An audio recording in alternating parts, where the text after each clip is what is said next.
Welcome to the Scare Guy, or should I say Scare Gal. The ladies have taken over. We went to the Queenberry, Universal Studios, a couple other theme parks we're going to tell you about, as well as leading ladies of horror and so much more. Stay tuned. Welcome to Popcorn Talk, featuring movie discussion, news, and interviews. Popcorn Talk. We talk movies. Yay! Almost all wait. It's coming in quiet. There it is. Wait for it. We'll wait for the drop. Yay! And the music and the lights. Yay! Welcome to this special edition of the Scare Guy. It's been taken over by the ladies. Woo! Woo! So it's ladies' night. My name is Carrie Lane. I'm joined by an amazing panel. We'll go down the line. Introduce yourself and tell us something that you're doing with horror, or, you know, let people know. How are you in the know with horror? Hey guys, I'm Megan Salinas, and I am the host of the YouTube channel Silver Screams. Ooh, nice.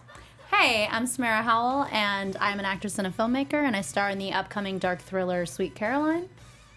Hey everyone, this is Chauncey K. Robinson, and I have a YouTube channel of The Bloody Breakdown, Twist the Girl Next Door, and I also write articles about horror movies and culture. Sweet. And we have Tony in the booth. Say hello, who's not a lady, but, you know, he's allowed to be a part of this party. We'll allow it. Hold on. I didn't do my own mic check. Oh, no. Well, I'll just say Tony hosts on Horror Movie News. Hello. Is that there better? he is. Yes. Sorry about that, everybody. Hello, my name is Tony. Wait, my name is Anthony Becerra. Welcome to the show. My God. Yeah. Can't wait to see how this is going to unfold. He just can't handle all this awesomeness. Yes.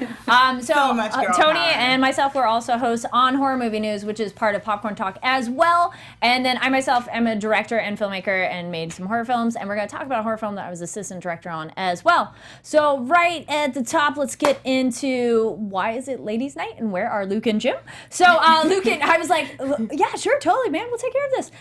So Luke and Jim are in Florida at Universal Studios Orlando Halloween Horror Nights, and you can check out their visit at the Scare Guy on both Twitter and Instagram. So that's the Scare Guy. And they're having just like the worst time. I'm sure. No, their photos look awesome. They I was look like, so I wanna go. miserable. They're so Yes. unhappy. Who's been?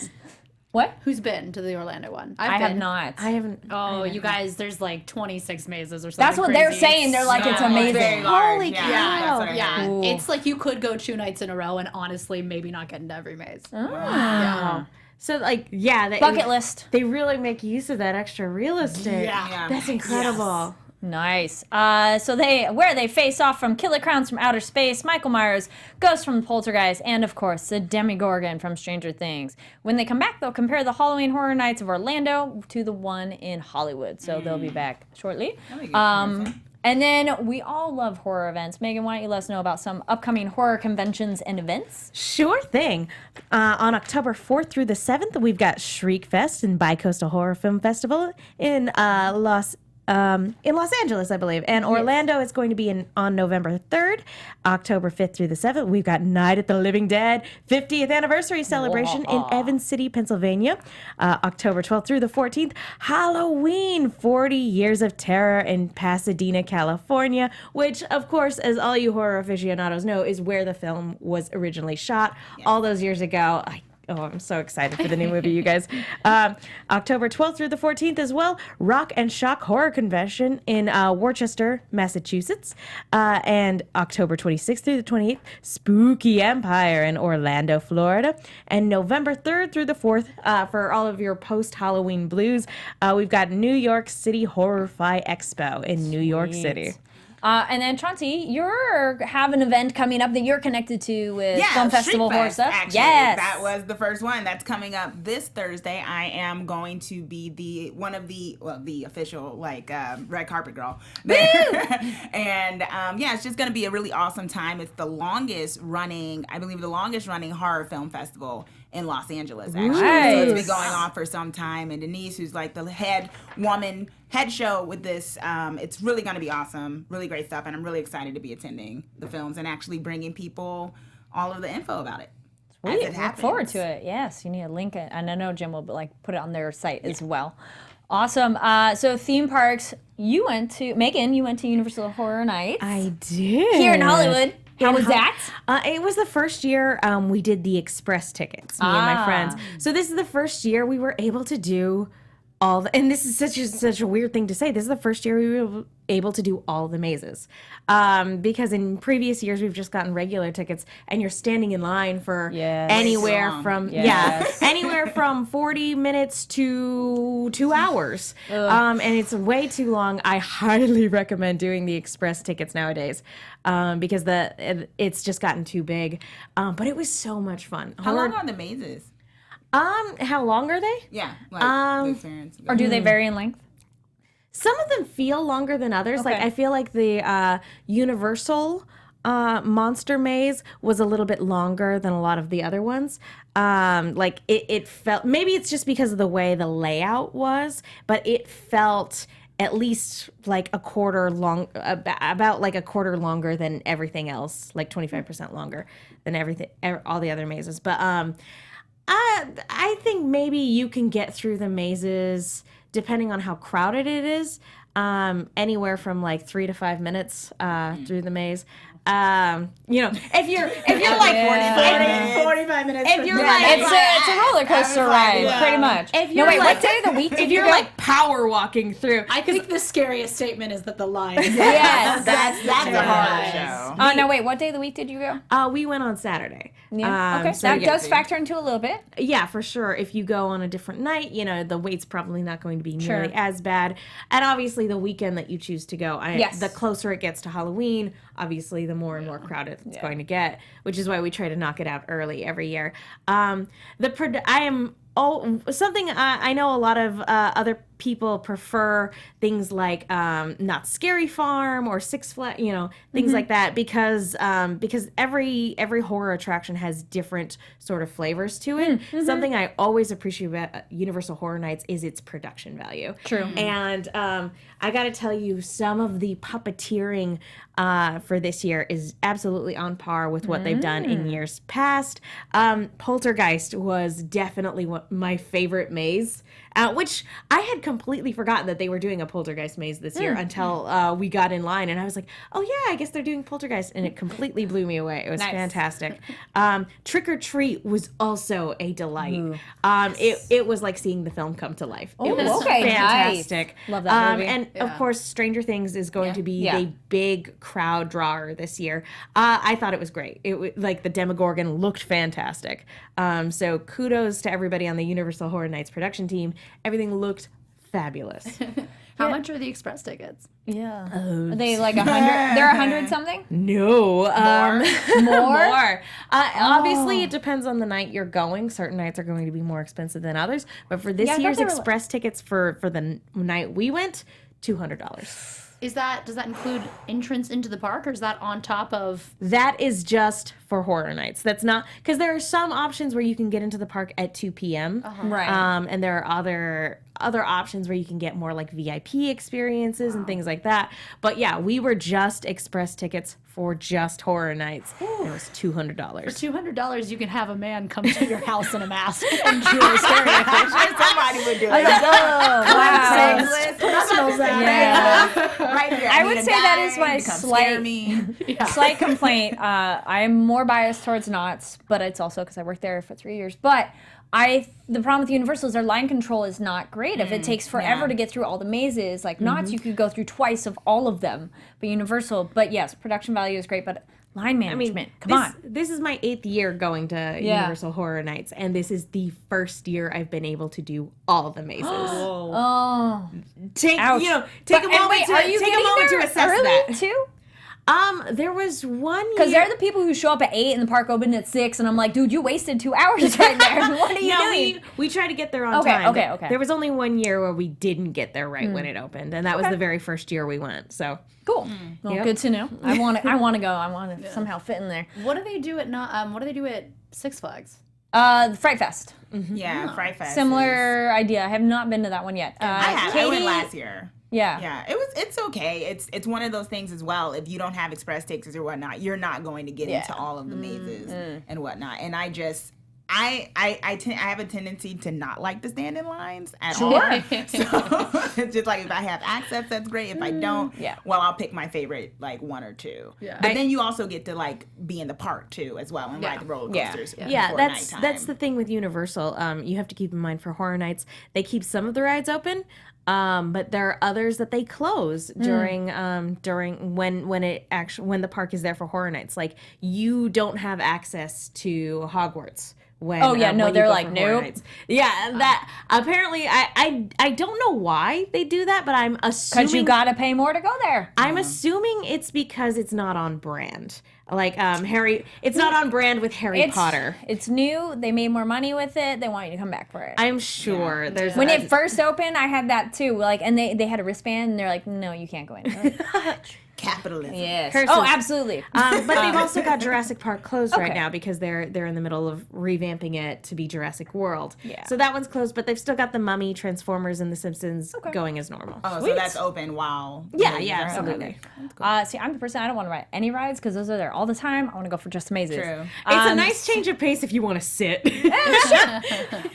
So another theme park, I went to Queen Mary Dark Harbor. Have any of you been to that before? Yeah, I've been to the Queen Mary. Yes, we went 1 year. I've been to the Queen Mary, not to Dark Harbor. This year, I think they did an amazing job. I mean, I did go on media night, so I did not have to wait in lines, but the lines weren't atrocious, and they funneled them better, I felt, this year. Some of the makeup, like this picture, this was a guy in, which maze was this one? It was, I'm like, wait, nope, I'm going to find it later. But this maze, like, I just thought the makeup was really great because I get close to people and I was just like, oh, it's nice. Like, it's not just, airbrush real quick or something like that. The mazes felt very long. They have 6 mazes, but the other thing about it is this year they added like choose your own direction. Like there are parts where you can go different ways. I like that, and it's a different experience. That's incredible. In the circus maze, you can go left or right, and it's a completely different thing if you go left or right. So you could do it again and then have a different experience. And you come back to where the other people are, but there's a big chunk of it that's different. Nice. There's a lot of sections where you get to like walk through things. Oh yeah, this is the doll one. This maze was great. I'm like, where am I? I had it on my list. I'm trying to read it, and I'm like, where am I? I feel like I need my glasses up here. Okay. Yes. So the one where the guy was in is Dead Rise, and then there is the circus maze. So that one has a very two change like direction thing. In Feast, there's a part where you can like go up a ramp and walk through like an air vent, essentially. Like crawl through it, and you can see people do it. So you can walk around it or you can walk through it. Wow. And at first the monster like gestures, and I was thinking like, oh, you're just kidding. I'm like, oh no, you can go through here. Absolutely. Then there's Lullaby, that was the rocking chair, and B340 and Intrepid. Intrepid is really good too. B340? Yes, because it's the room. Oh, the actual room. Yes. That's the thing that I think is super dope about Dark Harbor is that, like, allegedly the Queen Mary's actually haunted, and that's, like, a whole other level. Lullaby, B340, and Feast are all on the ship, and I love the Choose Your Own Adventure, and, like, I do highly recommend flats, comfortable shoes, and be prepared for walking and stairs. I do not know about their like ADA kind of access. There were parts that were just like, oh, we have a lot of stairs right now. Or there was parts where you could avoid it. Like one of them, you could literally walk up kind of this high ramp and crawl around something. Or you could just walk sideways and go around it. So I like that they have that option. Yeah. Do they have anything for the sailor who died? I do not recall. Well, the Intrepid maze was a lot about the sail. Is like this train. That one's a train, not the sailors. No.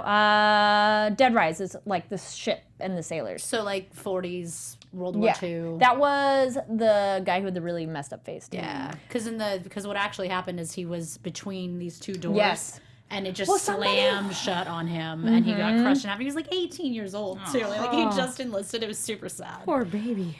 Also, something exciting for all you 21 and over folks, there are secret bars in 4 different spots. Yes, Secret like ways literally. to drink alcohol. Yes, there's 2 of them where you get free alcohol because you have a coin, and that gives you your clue on how to find the maze, like the secret bar in the maze. And it's literally like a secret panel on the wall that they'll like open, and you can go inside. They're humming in your party, and they had secret like little shots and stuff. cool. Oh my gosh, yes, it was like. So is it just one shot though, or do you get like, it's like Well, here's if your you do a drink, few, bye. so the one in B340, that one you had it was like multiple cocktails. Oh, all these videos are on the Scare Guy. I'll be making them all public very shortly, but I went to all of them and I had a little video of like, here's the thing you do. That one you could do like, it was like a mix of all the drinks, and then the other one was a tequila Sprite and a Slim Jim shot thing, which was like a savory chaser, which was actually really good. So that's one. In the circus one, which is very hard to find. It took me 4 times going through that maze. You can see my video. I'm like, I'm going to make it. I'm going to find it. People keep jumping out at you, and you're like, out of the way. You're like, I'm just looking for this thing. I'm looking for the thing. That one, it's like, they have like a pickled shot or like horchata sprinkled shot, and they make them strong. There's also an ice bar, which is not hidden, but it's funny because people lined up for it, and they were like, this is a bar, and about half the people go, oh, okay, and leave, and the other half were like, yeah, we know. Yeah. So it's just kind of fun to change that up for, the 21 and over crowd. Yeah. One of the bars is on the ship, which was very fun to find as well. I want to show a little bit of a video. I talked with the captain, the captain on the ship, because I found him in there, and then I was like, wait, can I interview you please? And he was super chill about it, and we'll pull that up in a second.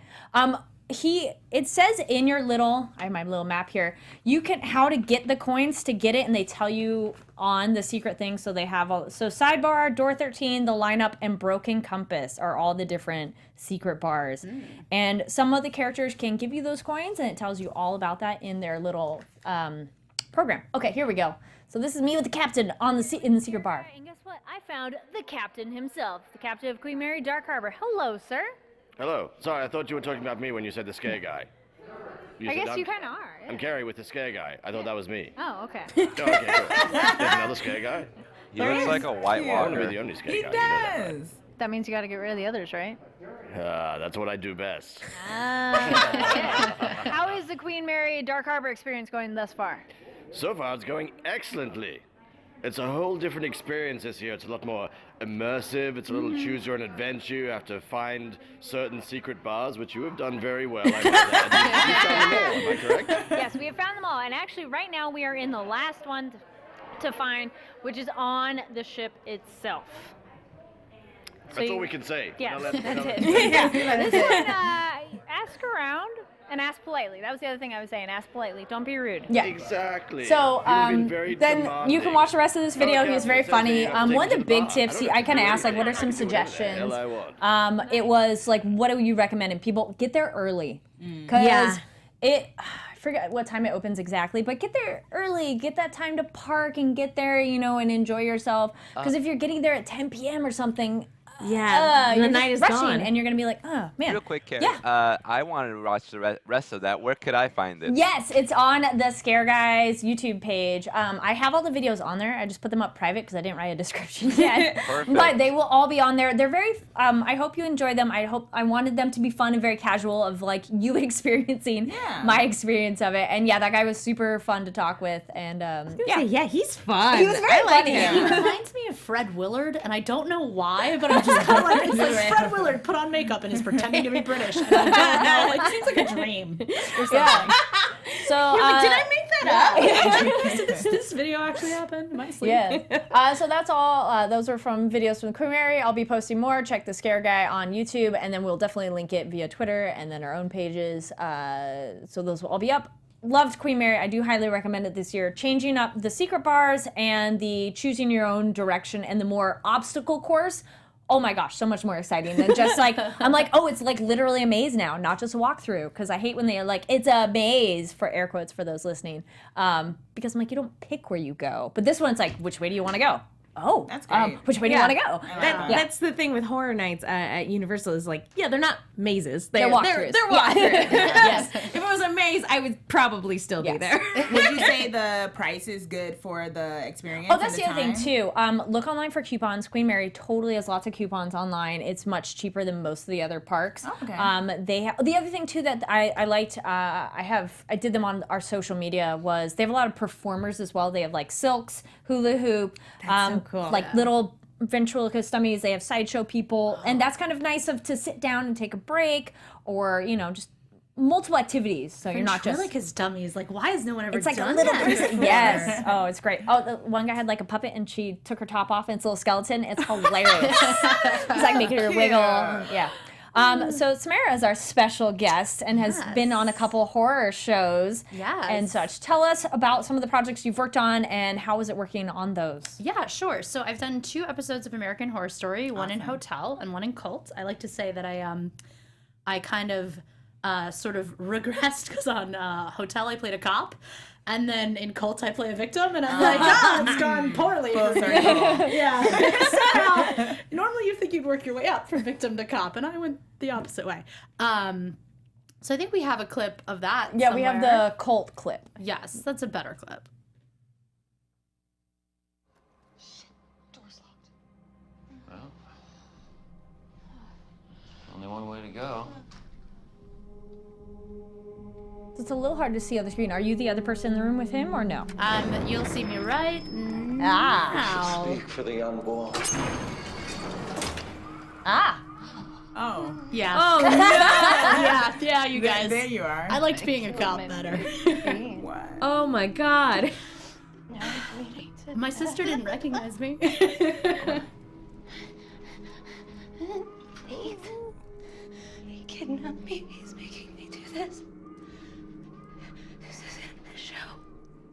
This is not a show. She's really good. Oh. This is real blood. So is this I'm not up to this scene yet. Is it like at a theme park thing that they think it's a show? Yeah. It's like a live immersive theater, Yeah, right? it's a hell house, and that's Yeah. Rick Springfield, you guys, who sings Jesse's Girl, like the actual Rick Springfield, which was so him. weird. Yeah. Oh, cool. We could probably cut it there. There's a next Cool. scene, but that'll like really spoil some stuff. Okay, so yeah, if you we'll haven't stop seen there. it, that'll Nice. like extra spoil Wow. stuff. Oh, that's terrible. I haven't come in yet. There I am. Oh. This is like, and this is the thing. This show is so secretive that you don't know anything. So it's not till I show up till my costume fitting. They're like, "Do you know what you're doing?" And I'm like, "No." And they're like, "Okay, so your uterus has been cut out." And I'm like, "Okay, all right." This is Tuesday. Why not? Like, Sure. Might as well do this today. So if you're working on American Horror Story, you need to be able to yes and literally Oh, anything. so much. So that was fun. It's yeah. Can I ask how much prep time did you have to be able to get into that space where Yeah. you're like, okay, I'm this victim with So I knew what I was doing. I want to say 2 or 3 days before when I had my costume fitting, and then I got the actual script the day before. Ooh. So like a day. So not a ton of time, but like at least you're not like walking onto the Yeah. set and they hand you the script. Yeah, I mean, obviously changes happen like as you're filming, but yeah, I mean, like enough to know like, oh, it's going to be a dark day today. Okay, like the day is the dark day. That looked pretty uncomfortable too. Was it like were you sitting on set like that for like a couple? Like Yeah, I mean, and I takes? have got to give that crew like credit because they're so used to it, right? Like normally, I think if you're on a show where they don't do a lot of special effects makeup, then they're not as savvy to the fact that like, hey, it's really uncomfortable, but they do it all the time. So like between takes, it was basically like they were like, all right, de-strap her. Do you want to stand down? Like, and my legs would fall asleep, so somebody would have to like hold me up. But I have a really great story about that. So there's like fake blood everywhere, right? Like everywhere. And then, like between takes, the makeup lady is like applying fresh blood to my inner thighs. So I go to the honey wagon. As you do. Yeah, exactly. Yes. It's Tuesday, why not? So I go to the honey wagon, which is what we call the on-set bathroom, and I sit down and I go to the bathroom. Oh no! And then I try to stand I know up, where this is going. and I can't stand up because fake blood is mostly sugar. Oh no! And it's really sticky. So I'm like, okay, just grit your teeth and get up. So I get up and it's like, you know when your skin sticks to the back of the chair? It's like that but worse. Oh my gosh. And there's this giant, massive, bloody ring just all over the toilet. And I'm like, I gotta tell somebody. I can't, like, this is not, I can't just walk away. And first off, and let's be real, it was me. No one's gonna know. Yeah, no one's gonna be like, who did this? Yeah, like, who's on this set? No, it was me.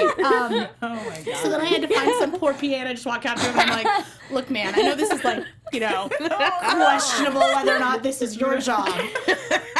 But there's a lot of fake blood on that toilet seat. And this, like, more experienced tour guy, I don't know his position because there's like 400 people on that set, no lie.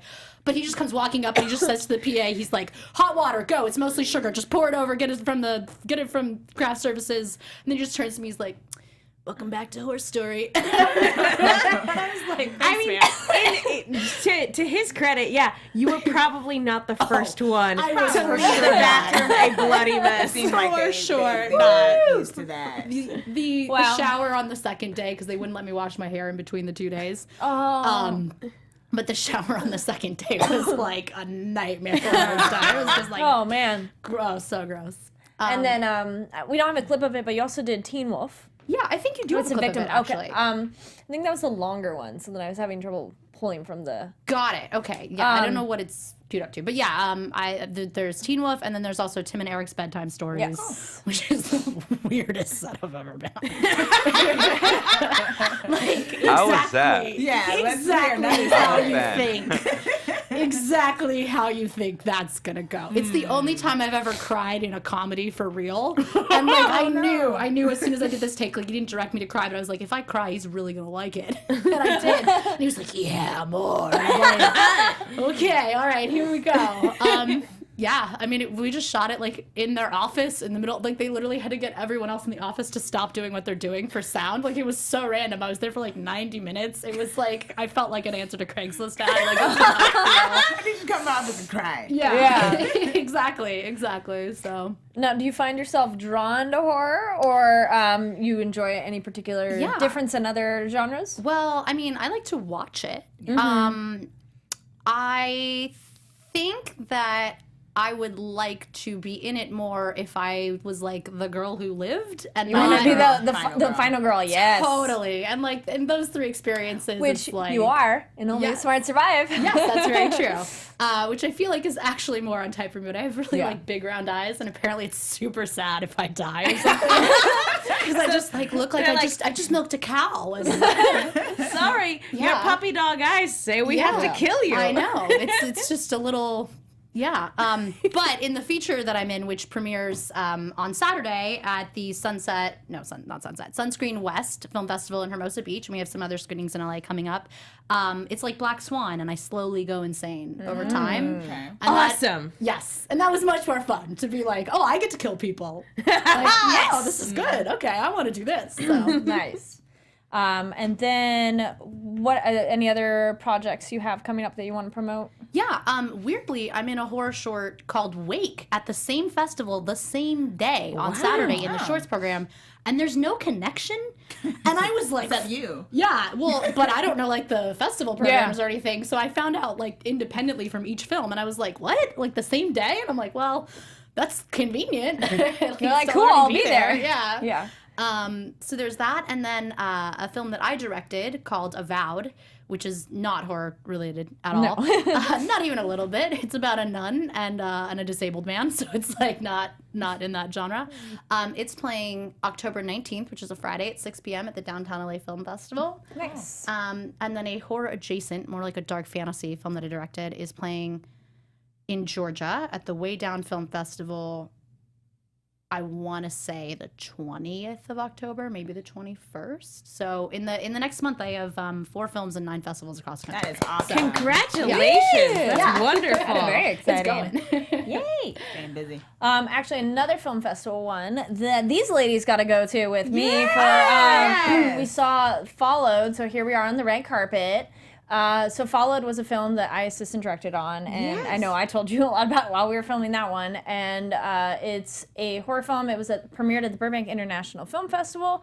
It won for Best Horror at the Burbank International. Rightly so. Yeah, yay, thank you. And then it was definitely a fun challenge to get this film done because it's it's a lot, and if you guys have not heard about it all, because we have definitely talked about it in other episodes of the Scare Guy of the past like 2 years, because I was like, wait, we filmed that a while ago. It's a kind of found footage, but it's done via like a YouTuber's videos, which I love so much better because it's like, oh good, someone who can actually hold a freaking camera. Yeah. Oh, found footage. No, it's like, I don't believe that nowadays at all. Everybody has phones. No. We all know how to film. Yeah. Come We on. all have the stabilizer. Yes, come on. So there's that. It is currently doing the festival circuit. Check out Followed on social media, and you can be up to date on the different awards and festivals it's doing. But I don't want to say how I felt about it because I worked on it, so I'm slightly biased. But Megan, Chauncey, what did you think about it? Because you were able to come to the premiere. Oh, go ahead. Yeah, well, I really enjoyed it. I mean, one of my things, especially when, I actually wrote an article about it for People's World, the publication that I'm a staff writing editor for. And one of the things I dug into was that it was deeper than jump scares, like just the fact that it was taking place in Los Angeles, which has a huge like homeless population, and it ties certain themes into that. Not to get too like spoiler or whatever. And I just love the fact, like you were just saying about found footage. I kept saying, like, after we were talking to people, I was like it's vlog footage. Like that's the new thing, vlog footage of a way of using this technology and the plot point. And it actually is very much connected to history in LA because it's based on very true of the Cecil Hotel. The Cecil Hotel. Cecil Yeah. Hotel. Stay on Main. And it was, I just really enjoyed it. I mean, it had a very natural thing because one of the things about things like this, especially when you're commentary on like millennial culture and the whole idea of everyone wanting to film everything, is people can descend into caricatures where it's like, okay, is this a real person? But I felt like every character was fleshed out. And, I really enjoyed that. Like, I didn't hate the main character because sometimes you watch horror pictures, you're just waiting for someone to die. Yeah. And that's fine. Strangers too. Right? So it's like, in this case, I was like, oh, I actually care about this person's plight, which I think raises the stakes and makes you more invested. And when you're more invested in a horror plot, then it means more. Yeah. I think. In a good way. Yeah. And then actually Tony saw it, he saw a screener of it, and you said something similar of like you didn't necessarily hate the main guy, even though you kind of almost want to. Yeah. Yeah, like at first I felt like I wanted to punch him in the face. Yeah. There's definitely that. Yeah, he played that part really well, being the like super eccentric like YouTuber who sold his soul for views, And but yeah, over time I like how they developed his character and how he actually, they broke him down finally, and like it's revealed of what he's doing it for, and like he actually does have a heart. And he's not just doing it for the views, like he's doing it for his soon-to-be family. And then that all falls apart. Yeah. Yeah. And Megan? I have to completely agree with you guys. Matthew Solomon, who plays... And he's so nice, the titular drop the mic. Yeah. He knocks it out of the park. If you guys had gotten a lesser actor to be the central focus, this could have easily fallen apart. He is the heart and soul of the film, and he gives one hell of a performance. And his range is fantastic because he goes from being that irreverent, like borderline irredeemable asshole to then, as the film develops, you really get to see him like the heart underneath that exterior. And like you were saying, Chauncey, this could have very easily been a caricature when coming to the point where you're making commentary about millennial culture and everything like that. I thought it was a very interesting character study on an online personality. And in a world where we live in a world where Logan Paul is a thing, and because of his actions, YouTube was, YouTube suffered like a lot, and it's so much harder for independent creators to make a living online now, very much because he exploited the YouTube algorithm. And I love that this movie was written years before that happened, and so it's just such an interesting look at the cult of personality and the online hustle and the struggles of a content creator in 2018, even though this movie was written years before. It's one of those things where I appreciated the character study. I appreciated how non-condescending the commentary was. It was great. And there are a couple sequences that, again, Antoine Lee just knocked out of the park. Yay! So Also, check. Yeah. Shameless plug, if you want to see and hear more like behind the Yes! scenes on That's the true. film itself, We had them. we did have the producers and Matthew Solomon as well. We had the writer, producer, director, and actor. Yes. On So, Horror Movie News. Yeah, exactly. So find that on this channel on Yes. Popcorn Talk And Network. if you want to go further back, there was also an iTalk movie. Yes. You interviewed them as well. It was funny because I was like, oh yeah, I did that a year ago. No, that was 2 years ago. That's back when they finished it. Yeah. All right, so towards the end here, but I did want to talk about, since it was ladies' night, I'm like, all right, a couple broad topics and take whatever direction. 'cause we have Broad. Yeah, I know. Hey! Master of puns and all. One is female-led horror films, top ones that come to your mind, ones that stand out to you. And now that could be a cast that's mostly female, a lead female actor or filmmaker, or just badass female characters that stand out. Because we have the new Halloween movie coming out, Jamie Lee Curtis. I love that it's an older woman who's a badass, because normally, we get our just young 20-somethings and like no diversity on women who are above 30. So I was like, yes, I'm so excited for that one. Talking about that, like, I really appreciate the Insidious films. Yes, yeah. Even when the series is at its worst, its focus on Elise as a character and how she sort of slowly becomes the protagonist, even though she gets killed in the first movie. It's incredible. And yeah, like you were saying, it's just, she's such an atypical horror movie protagonist that I watched that movie and I'm so appreciative of, like, even when the franchise missteps and it's like not all of the movies are great, I'm still like, way to go. Like, there are so few horror franchises that would make Elise the main character, and yet here she is. Yeah. Anyone stand out to you, ladies? I gotta rep my two favorite horror female filmmakers, which would be Mary Herron for American Psycho, because that film is so good, and she found a way to take like some of the most chauvinistic material and make it into the most feminist material, which is impressive and hard. And then also Jennifer Kent for The Babadook. Yes. Hell yeah. Yeah, absolutely. Though I didn't like that movie. You did not? No. Oh my God, I loved it. Good day to you, madam. I know. But you know what? I like the short that it's based on. Yeah. I just I liked that it felt handmade. Like the design of it really felt that way. And I liked that it was about motherhood and it was about something that felt like a uniquely female experience. It wasn't a romanticized look at motherhood. God, like no. so many, No. like so many films try to be. Yeah, no, it was like, ooh. Then again, I don't like children horror films mostly. Yeah. I mean, I respect it for that, but like as a personal horror, I was just like, And then I love that two of the killers in The Strangers are women. Like, I just am like, yeah, 2 versus 1. Okay, yeah. Girls let's do doing it for themselves. Yeah, exactly. People. Chauncey, what are some ones that stand up for you? Well, I mean, my favorite forever and ever is Nancy, pretty much from the Hell yeah. Nightmare on Elm Street, Heather Langenkamp, just because she fought Freddy inside and then also meta with New Nightmare, and I just felt like she was a character where she could have been like the quintessential good girl type thing, but she also had like an edge to her that was kind of subtle. It was like, screw your hall pass, like it was just, there was just a subtle like strength in her, and just the way I kind of like Heather's like, I don't know, vibe about her, like just there's just a certain subtlety without being too like badass type, but like also like there's a subtle strength in there. And and Nightmare on Elm Street is like my favorite franchise. So Wes Craven could really pick his leading exactly, because I feel the exact same Warriors, way. it was the same thing. It was like he wasn't part of that one, but like it was just like that whole series has some really great women characters actually. Yeah.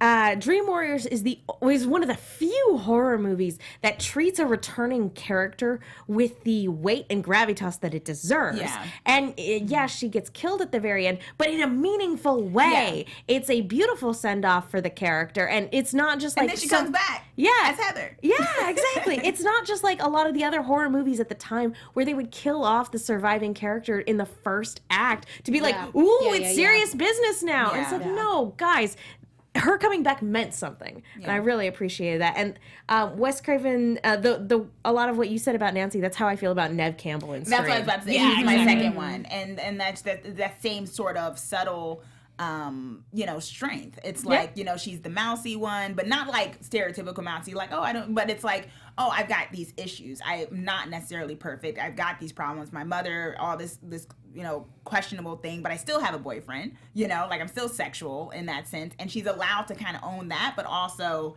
kind of find her strength towards the end, which I just love those characters where there's just like some layers to it. It's not necessarily, like there's growth throughout the movie. So. Yeah. They're allowed to be more than just one thing. Exactly. Yeah, exactly. Female group one that first came to my mind was The Descent. Yes, So I was like, good. yes. We're talking about the original cut, original, right? Not the version Cut that they matters. gave us in America, which isn't cool. I think they're both interesting, and you can have different endings on how you feel on them. But Original ending's better. it was just a great one of like, it's pretty much all female characters, and it's scary.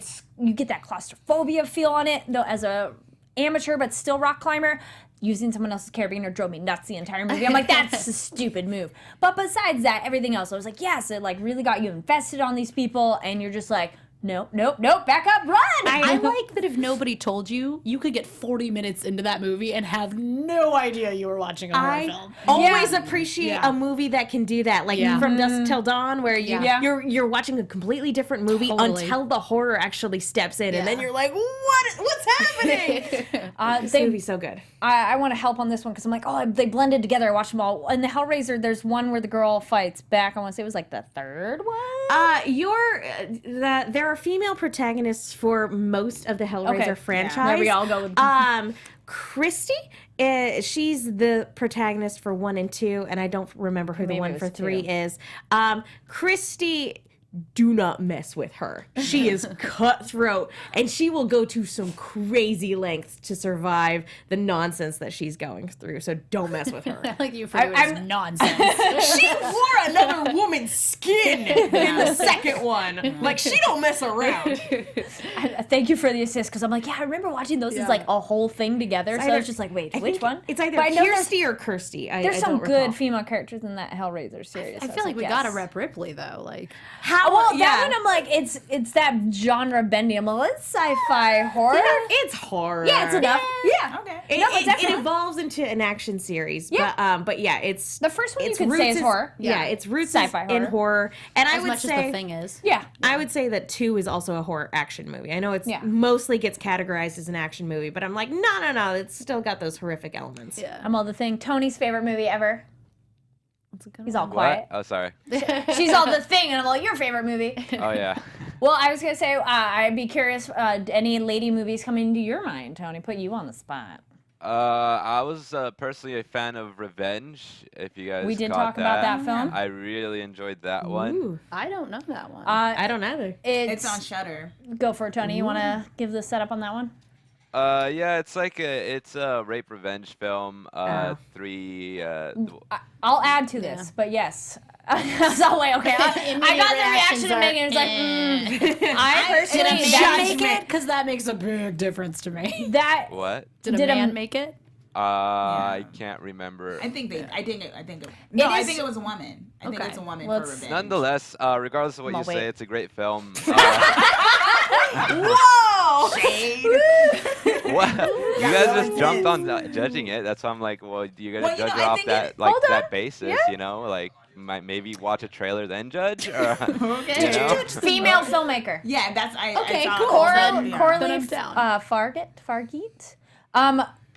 And an honest reaction, I too am like, ooh, if it's a rape revenge, that doesn't get me excited. I tend to stay away from. Although I actually talked about this with not to get too political, like with Brett Kavanaugh and like Bill Cosby and everything about of why revenge porn, like rape revenge horror movie actually exists is one of those things of horror being therapeutic and when it's a woman who does it, it can be seen as a way of empowerment. You know, in a system that survivors aren't always allowed to speak up. So you have this movie where you can kind of, you know, and I've had friends, you know, come like it can be therapeutic to watch something like this, like someone get their revenge, but it can also be trigging too. And it also can be exploitative where it's like, is this really a revenge thing, or are we just watching, you know, who's it made for, and whose case? Yeah, absolutely.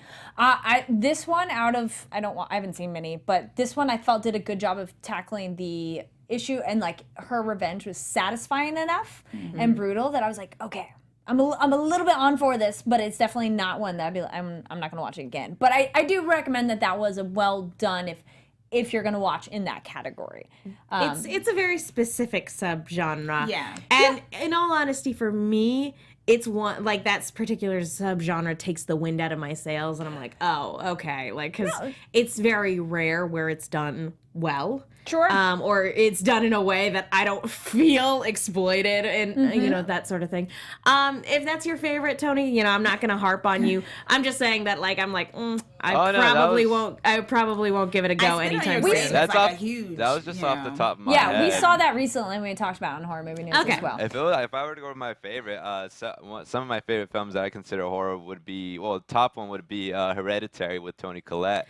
She gave an fantastic. amazing performance. I didn't like that movie, but Girl. And also, I would also say Annihilation as well. That was Annihilation is a Annihilation female was- team as well. that was actually very It's what solid. the Ghostbusters Same- movie should have been. Same vein as The Shade. Descent, where it's like, hey, we're gonna make this a mostly female cast in a genre where it'd normally be a bunch of male protagonists. Have any of you Though guys I didn't love seen that? Annihilation. Is it X or XX horror film? Yes, XX one? I don't was know how many Xs are disappointed on by there. that one. Yeah. XX. It is an anthology women-made horror films. The problem with them, for me personally, is they're mostly on motherhood and like mothering, and I'm like, okay, women are more than just being a mom. Yeah. There are some things in it that they do, and I appreciate. It was on Netflix when I watched it. I was very excited before it came out, and then I watched it. I'm like, okay. One of the sequences was really kind of cool where they do it, but they are short films, so you maybe do not get the full story that you want. Yeah. But we're seeing, because female filmmakers. I was like, all right, I will check it out. Yeah. Okay. Yeah. How about ones where the monster is female? We haven't mentioned anything like that. The really. Nun. God. Let me tell you something. What? That it's bad? No, listen. I feel like people didn't. It's old school horror. It did rely mainly on jump scares. But listen, like the thing is, I think people get so nostalgic that they forget that in many franchises, a lot of times the first one was bad in comparison to some of the sequels where it actually got better. Friday the 13th. Jason wasn't even the killer in that one. There's one where it's a woman. That is a woman. Yeah, exactly. And there's franchises where it gets better. I thought this laid a great groundwork for a really cool character, because when the nun was allowed to kind of give her personality here and there of taunting some of the victims of the things she did, I was like, I could see some badass sequels to this one. And I thought, it's not the best first movie, but I honestly, Nightmare on Elm Street is like one of my favorite franchises. And although I like Nancy, the third one was the best one. True story. Out of that one, you know, the first one wasn't. The first one was solid, but the third one was the best one. So it's like I feel like this has room to grow, and she's a woman. Like I can't. Oh, Mother, I guess. Mama. That was a pretty good one too. I concur with your assessment about Nightmare on Elm Street 3. For me, I would have liked The Nun a lot better if it hadn't stolen its ending from Demon Knight. Only because Which also, Jada Pinkett Smith in Demon Knight, I very much appreciate. That's one of my favorite movies what too. I was about to Demon say. Knight is awesome. it's a movie. I'm like, well, female monster, and definitely in the fear of men's minds. Teeth is a good one. That's not what I thought you were gonna say. Yeah, what are you thinking? Oh, I thought because I was here, you're gonna say The Ring. That was a good one too, definitely. But yeah, Teeth is one that I actually really enjoyed. That one. It's definitely a dark comedy, and it's just an interesting exploration of that. I think The Ring is a great one with monsters, female monster. The Grudge as well. Yeah. I also like Crimson Peak. Yes, we saw Crimson Peak. That was a good one as well. Gothic, though. And wow, I just blanked hardcore. Audition.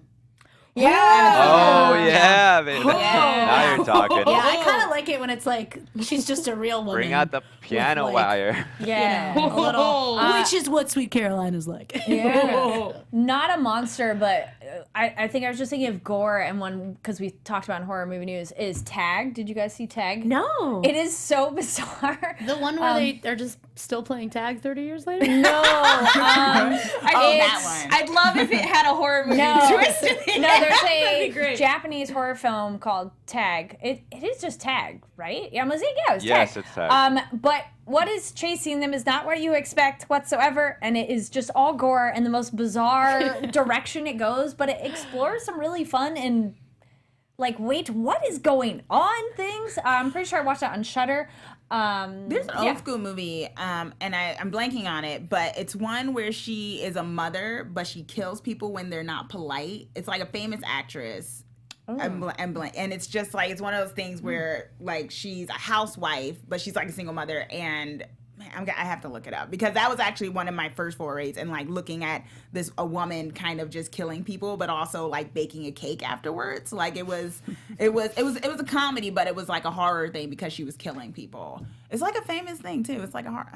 We're all like, help me. It's Look it funny. up. I don't know. Because when I think of iconic, Looking it up right now. like in terms of like iconic horror movie characters, in terms of like quote unquote villains, the only female one that comes to my mind is Carrie, who plays the dual role of victim. I would say her mom's Yeah, the villain in she's that the one. monster. Yeah. But like when you think of Carrie, you think of that image of her at the prom covered in blood. Yeah. And she it's one of the few examples of where somebody's playing the dual role of murderer and also victim. Yes. And very few horror icons are equally sympathetic but also terrifying. Yeah. And I would say, I've thrown it out there for Carrie. Good for Carrie. super spoilery but it's been out since the 90s. Urban Legend. Yes. Oh yeah, well she was the Yeah, I always that one has appreciated female that bad guy too as well. So that was like, ooh, nice surprise. Also, if you haven't heard of this one or seen it, it's called Incident at Ghostland. I thought was really great. It had pretty much it blindsided me with what it did, and I thought it was really great how it did it. Nice. If you haven't checked that one out. if you're into French exploitation, High Tension. Yeah, I was gonna say that was the one that came to mind. But- American Mary. yeah, that one was an interesting one. That was yeah. That it just didn't. I think don't know. it's- I feel like it just kind of it like had stopped. potential, and then it didn't was like, end, right? You know what I mean? yeah. It was like okay, and then it was like okay. Yeah, and that one has the people that have like the genetic modifications as well. Yeah. too. Yeah. That one again. Yeah, it starts off great and then just. It's just plot wise. You're like, I'm not. Why? Okay. Yeah. All right. Cool. Any other ones that come to mind, or any other? Well, the alien movies? in Alien. This. Yeah. Alien Queen. Yes. Yeah. Fair enough. Yeah. Okay, that wraps up on the movies. Real quick, any upcoming horror events or horror-related activities, movies, whatnot, you're looking forward to going to? Anybody? I'm going to, this is so silly. and Halloween time is up at Disneyland. Yay! And I'm going to Mickey's Not So Scary Halloween party for like the first time in years. Pretty soon. Cool. Hollywood's Lombardi is doing a little freeform Halloween house pop-up where because celebrating this year, 2 films are turning 25, and that's Hocus Pocus and The Nightmare Before Christmas. And so they're doing a little special thing where you can go and see set pieces from those movies. So I'll be doing that. There's a Hollywood Haunted Walking Tour that's going on right now. You guys can find discounted tickets on Gold Star for that. LA Haunted Hayride is also has also recently opened up. I'll be going to that at the later on in the month. And at the end of the month, guys, talking about The Nightmare Before Christmas, Danny Elfman is doing his Nightmare Before Christmas concert. So go and get tickets for that. Nice. Summera, upcoming films, events, and things, and movies? Yeah, I want to see The Little Stranger.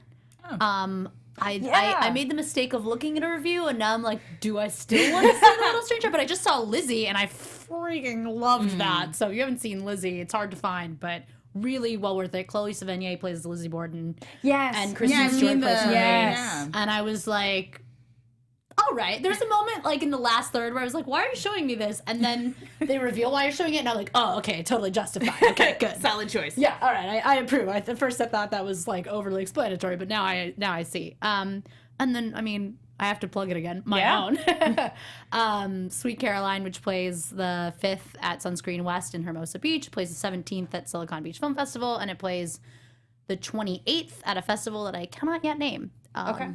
Contractually. So, yeah. Ooh. Yes. Chauncey? Well, I'm just looking forward to some movies. Well, Street Fest, of course. Yes. At the end of this week. But Halloween is coming out. So I'm excited to see what that's going to hold up to, since they totally aren't going with any of the other sequels, and it's just like from the first one, which confused me for a little bit. I was like, oh, okay, she's not, this is totally different, same character. And also, man, I just blanked on it. Is anybody excited about Overlord? Or Suspiria? Well, Suspiria, I haven't seen, but Overlord, I like my World War II movies, and then it's like, wait, monsters and Nazis and what? It has fits? I'm a little wary about Overlord because I worry about it being tonally inconsistent because, like, they're playing AC/DC in the trailer, and I'm like, that seems like an odd choice for a World War II horror piece. But at the same, and also it was almost a Cloverfield movie. So I'm I'm sitting here going like, I don't know, guys. I know you weren't a fan, but I'm looking forward to seeing Hellfest. I'm still going to watch that one. But I did, like, Carrie actually, like, tweeted about it, and I, like, did take the wind out myself. Because I was like, I'd maybe go in with lower expectation. Yeah, I would still go watch it. I would say not necessarily don't go see it, but just it's not as great as the trailer made it out. I'm excited about it because Bex Taylor Klaus, who was in Scream, and she's been in the AfterBuzz studio a number of times to talk on the Voltron After Show. She's in the movie, and I am so excited to see because she seems really excited about it. So I'm excited to go see that and Halloween as well. Oh, I can't wait. And also, I mean, it's not like big film, but like Channel Zero is coming back, and I'm actually really excited about that. I think it's just a really great horror series. So I'm excited about this one. Is the 4th season, so cool. Really interesting. Personally, you go check out my tweet, which will give that handle. Hellfest I felt was meh. Had so much potential, but didn't quite deliver. Assassination Nation is out. That one I do recommend. That is one that, like, as I've talked about it, I'm like, oh, I actually really liked it. It is wild, so know that going in. Also, it takes a long time to actually get to the violence. So if you're, like, really excited about that part, it takes a while to get there, but they need to build up that world to make it that surprise of like, oh, we went there. I feel like it had a hell of a tagline, like the bastard child of Heathers and the Purge. I think that's a lot to live up to. I don't know. I wasn't too. I knew like nothing about it, but I like read the description and kind of read what people are saying. I'm like, oh yeah, sure, I'll check it out, and then I was pleasantly surprised. But it's definitely it's wild and it's very indie vibe, but in a good way. I dug it. Yes. I'm going to Haunted Hayride this Friday. Is media, so stay tuned for that. Check out Scare Guy for the videos from the Queen Mary, Dark Harbor, and I'm like, what else is going on? That's kind of it. And then Follow will be in theaters hopefully soon, and we'll tweet about that. Thank you so much, Summera, coming in, and thank you, ladies, for joining. Thanks for having us. Yeah. Why don't we go down the line, and where can they find you online? We'll start at Chauncey. You can find me at Miss Chauncey KR on Twitter and also on my YouTube channel. I just tonight uploaded my review of Terrifier, which is on Netflix, and it's a clown movie. I'm Summera Howell. You can find me at Summera Howell on Twitter and Instagram. That's Summer like the season, A like the first letter of the alphabet, and Howell like the people on Gilligan's Island. And then at Summera Howell Actress on Facebook. I'm Megan. You guys can follow me on Twitter and Instagram at the Menguin. That's TheMenguin. Be sure to follow Silver Screams at Silver_Screams. I recently did a review for Followed, a horror Q&A where I drink whiskey and my roommate asks questions while eating popcorn. So that's our horror Q&A series. Yay. Cool. Yes, thank you, Chauncey and Megan, for those reviews on that. So go check out those. You can find me online at Kari Delane. That's KARIDLANE. But check out the Scare Guy for the videos. And then actually one that I'm like, you should follow me on social because I've been posting videos. I have a Halloween burlesque show coming up towards the end of the month, so that's very exciting. Thank you so much for watching. Thanks for joining us. It was so fun talking about that, all these topics. Leave comments down below your favorite female horror films, lead cast, actors, directors, all of that. Let us know what you thought. And if you've been to the haunted theme parks, let us know about those as well. Likes, dislikes, and horror movies of the season. All right, we'll see you all later. Bye. Bye. From producers Maria Menounos, Kevin Undergaro, Phil Svitek, and the entire Popcorn Talk Network, We would like to thank you for tuning in. For questions or comments, be sure to visit popcorntalk.com. I'm Sir Richard Wentworth, and this has been a presentation of the Popcorn Talk Network. The views expressed herein are those of the host only and do not necessarily reflect the views of owners or principals.